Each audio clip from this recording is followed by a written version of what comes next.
So in recent weeks, Congress and the administration have come together to negotiate the 12 annual spending bills. The fiscal year started October 1 of last year, so we're almost halfway through the fiscal year.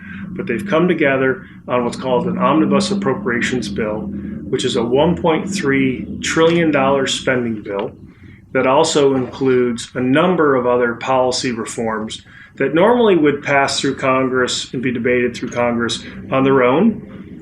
These were provisions that had strong bipartisan support that they added into the omnibus bill. For county governments, it's noteworthy that the White House and the Congress worked together to add $63 billion in new non-defense spending, which you will see in a number of the line items that impact county government, particularly in infrastructure, including broadband, in opioid treatment and prevention, in disaster preparedness and recovery, and also very noteworthy in public lands management, including payment in lieu of taxes in the Secure Rural Schools program that were fully funded in this agreement. The omnibus is a clear victory for our public lands counties.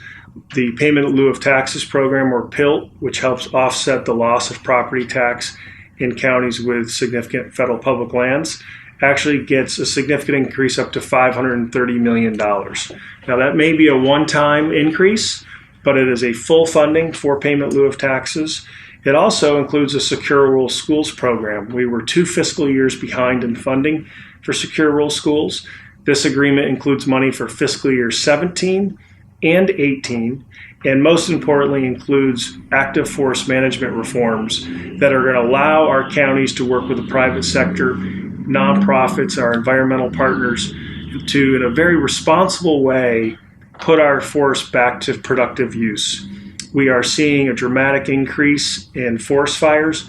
A lot of it is because these weren't being harvested or managed appropriately, and therefore they were becoming fuel for fire.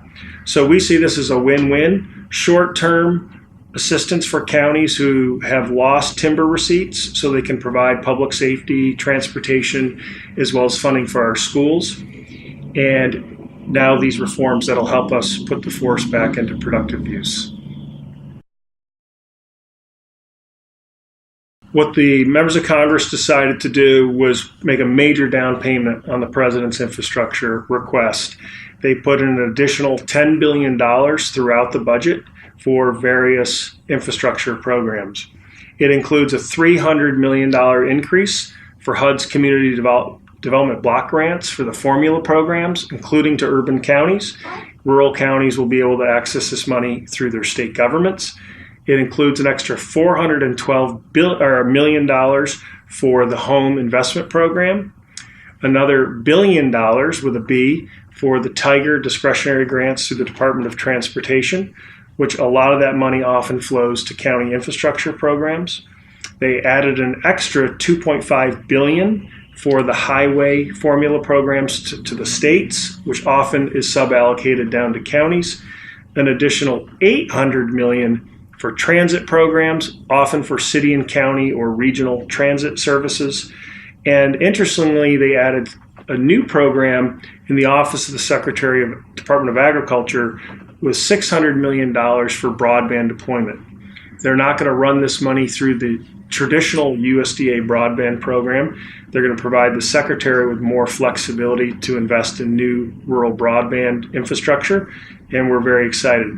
It also includes an extra $395 million for aviation through the Airport Improvement Program, with counties owning a third of our nation's airports. This will really help with our infrastructure improvements.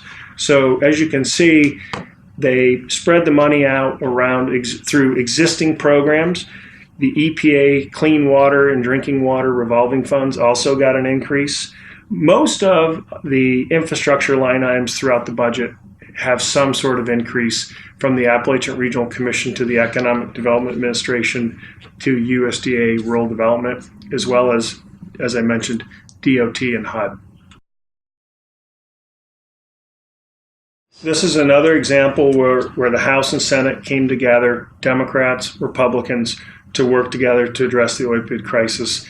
The Omnibus bill includes $3.2 billion in new resources. Some of it is through the Health and Human Services.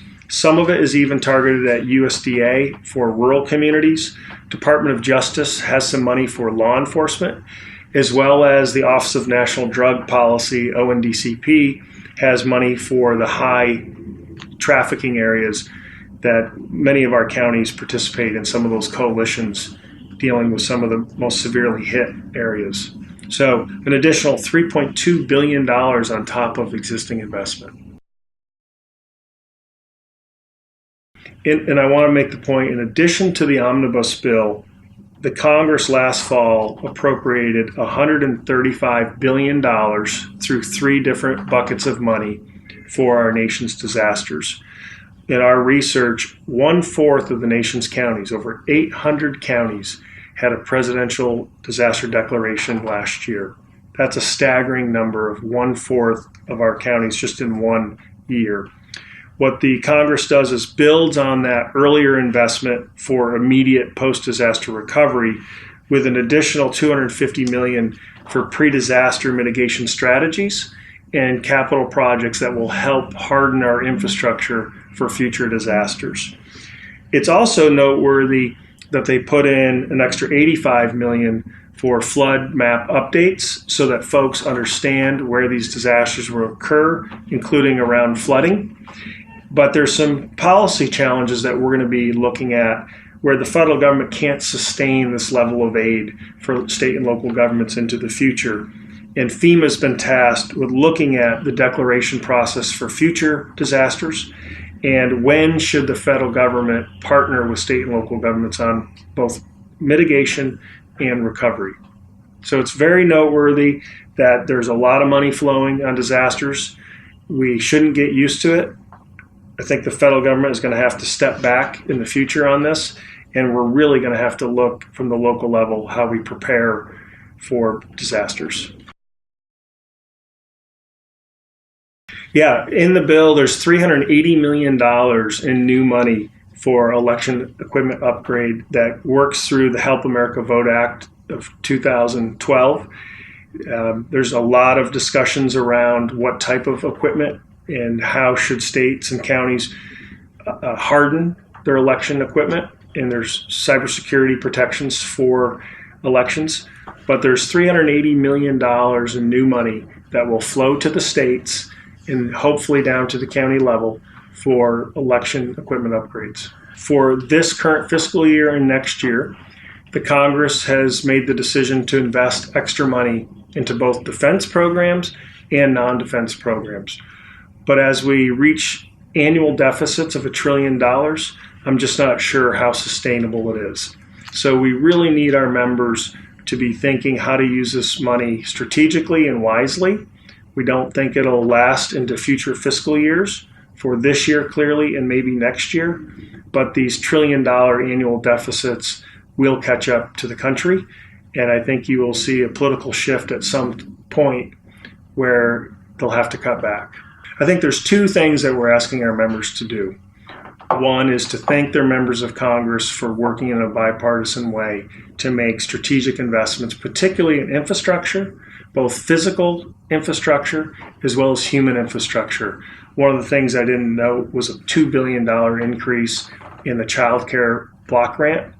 As we know at the county level, one of the barriers to entering the workforce is often daycare or child care, and as well as increases in Head Start, so to make sure our young folks are prepared for school and for life.